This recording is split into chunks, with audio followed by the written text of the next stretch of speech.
Oral interview, take 3.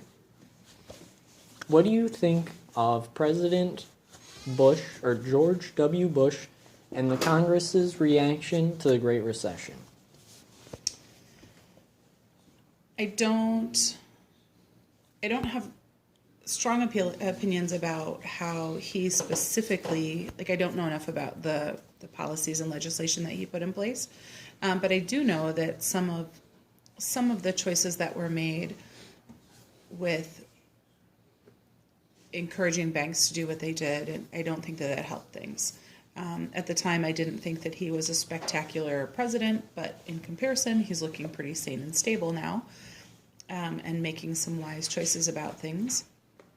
But I think that as a leader, it's your job to make sure that you're looking out for all people, and I don't always think that our Republican leaders are looking out for all people. I think that they're looking out for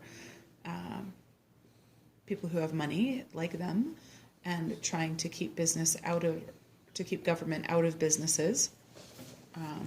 And so those businesses sort of ran amok and were approving mortgages and giving out loans without fully qualifying those loans and making sure that people were able to pay them. Okay, what do you think about Obama when he stepped in?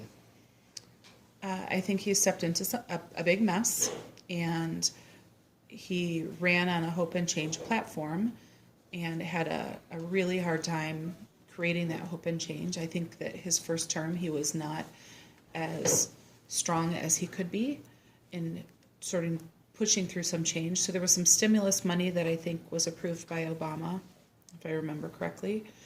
And so all Americans got a couple $100 extra back one year that we were supposed to spend and do things with. But when you're talking to people who've lost their homes and lost their jobs and don't have health insurance, and a couple $100 is sort of like putting a Band-Aid on things.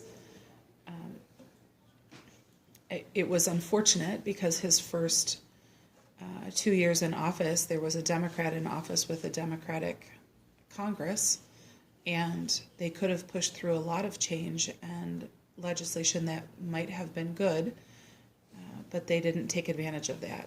And today, I guess I can see maybe why he made that choice, because we've got a Republican Congress and a Republican president that are trying to do the same thing, and there are a lot of Democrats that are getting upset. But I think that the small actions that he took didn't have as quick of a turnaround as we would have hoped.